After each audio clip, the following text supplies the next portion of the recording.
आप देख रहे हैं खिलाड़ी नंबर 1। एक बार बाजार पर नजर डाल लेते हैं क्योंकि धीरे धीरे करके चाल मार्केट की मजबूत होती हुई निफ्टी बैंक हालांकि अभी भी थोड़ा सा वॉलेटाइल है। चंद मिनट पहले ही ये करीब 95 अंक 98 अंक ऊपर था, 45 अंकों की बढ़त ही रह गई है। लेकिन आप मिड कैप्स पर नजर डालिए और मिड कैप में खास तौर से 350 पॉइंट का इजाफा बनता हुआ। आज दो बड़े मूवर्स हैं, एक है Aditya Birla fashion and retail, दूसरा है Aditya Birla capital. Of course fashion and retail के लिए खबर तो हम सब जानते हैं कि कंपनी अपने अपने फैशन बिजनेस को दरअसल दो हिस्सों में बांटने वाली है और दोनों एंटिटीज फिर लिस्ट होंगी और उसके बाद एक्शन बनता दिखाई दिया। कपिल, इस पर एक टेक्निकल पर्सपेक्टिव देंगे क्योंकि ये स्टॉक कई दफा रेकमेंड होता है लेकिन उतना एक्शन दिखता नहीं। आज एक कॉर्पोरेट डेवलपमेंट के चलते 12-13% की तेजी है। बेसिकली इसका एक टाइम था जहाँ पे ट्रेंड और एबीएफआरएल का वैल्यूज में कुछ सेम हुआ करते थे, लेकिन ट्रेंड का स्टॉक ने काफी अच्छी मोमेंटम दे दी हुई है और एबीएफआरएल काफी लैकलस्टर रहा हुआ है और उसके जो रिट्रेसमेंट होते हैं वो काफी डीप रिट्रेसमेंट होते हैं। जो भी आपकी अपसाइड मोमेंटम होती है वो ज्यादा सस्टेन नहीं होती है और हमें क्विकली रिट्रेसमेंट देखने मिलते हैं। तो स्टॉक का स्ट्रक्चर काफी ओवरलैपिंग बनता है कि आपका सस्टेनेबिलिटी मूव नहीं देखने मिलता है।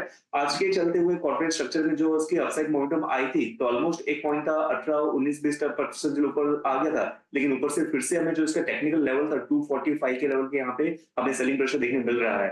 तो मैं इस पर्टिकुलर मोमेंटम को चेस नहीं करूंगा, थोड़ा सा स्टॉक को स्टेबलाइज होने दूंगा और नीचे में जब ये स्टॉक का 220 से लेके 223 की एक अच्छी सी सपोर्ट लेवल आती है तो वहां पे मैं इसकी डेवलपमेंट देखूंगा कि वहां पे प्राइसेस क्या बिहेव करता है।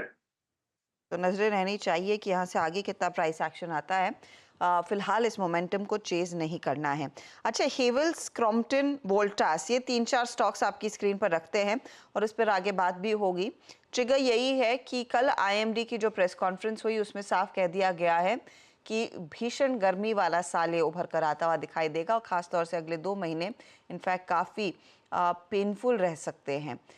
उस लिहाज से इन स्टॉक्स में आज फिर तेज़ी बनती दिखाई दी है।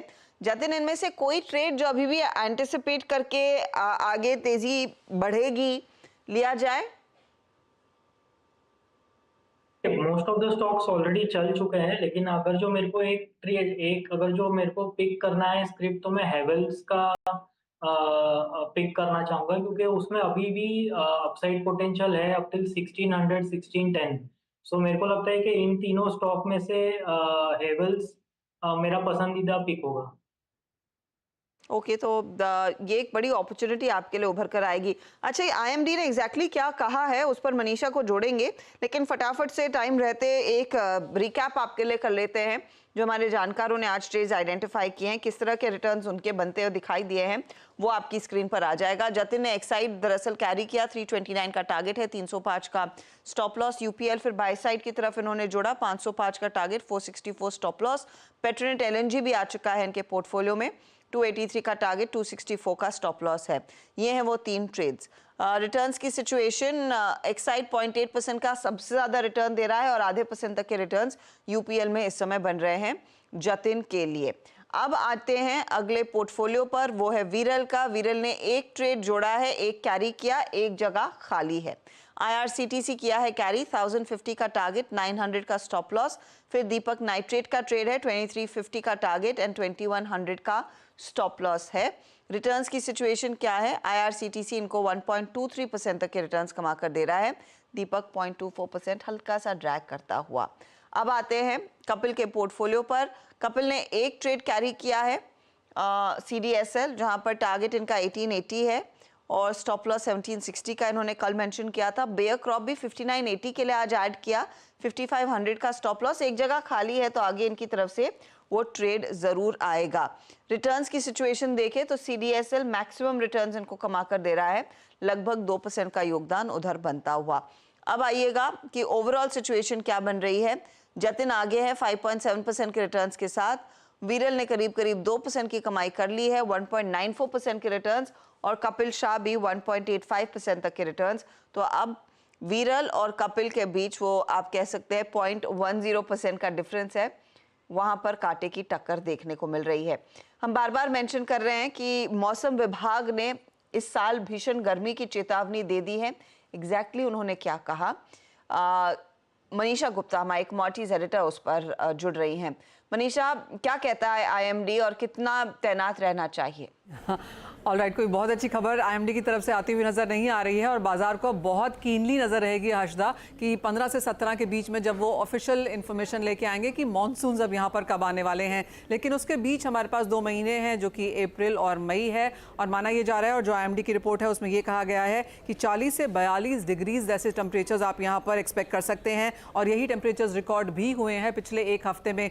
सबसे ज़्यादा टेम्परेचर जो कि 7 से 8 डिग्री ज़्यादा है वो 42.6 डिग्रीज रहा है पिछले हफ्ते मार्च में, जो हमने अकोला महाराष्ट्र और फलौदी राजस्थान में आता हुआ देखा है। और जो आईएमडी का कहना है वो यही है कि अप्रैल और मई के महीने में आप 10 से 20 दिन ऐसे रह सकते हैं जहां पर आप हीट वेव वाली सिचुएशन बनता हुआ देखेंगे। यूजुअली इस समय में 8 से 10 दिन ऐसे होते हैं जब एक हीट वेव वाली सिचुएशन आती है, पर ये दिन भी ज़्यादा है, गर्मी का ऑनसेट भी जल्दी हुआ है और ये गर्मी भी ज़्यादा वाली एक्सपेक्टेशन है। और काफ़ी सारी स्टेट्स का एक लिस्ट यहाँ पर आईएमडी ने बनाई है, फिर चाहे वो गुजरात है, महाराष्ट्र, राजस्थान, ओडिशा, नॉर्थ कर्नाटका, आंध्र प्रदेश, तेलंगाना, ओडिशा, अंडमान, यहाँ सभी जगह गर्मी इस बार काफ़ी ज़्यादा पड़ सकती है। काफ़ी सारी एडवाइजरीज भी आईएमडी की तरफ से और स्टेट गवर्नमेंट्स की तरफ से हमने यहाँ पर आते हुए देखी हैं।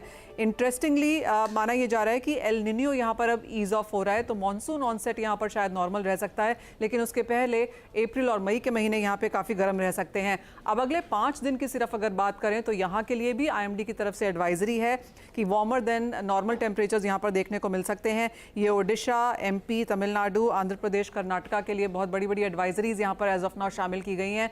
तो अगर हम नॉर्थ को छोड़ दें, बाकी सभी स्टेट्स में चाहे वो कोस्टल है, सदर्न है या ईस्टर्न है, यहाँ पर गर्मी बरकरार रह सकती है। क्रॉस कंट्री गर्मी अच्छी खासी बढ़ती हुई दिखाई देती हुई नजर आएगी।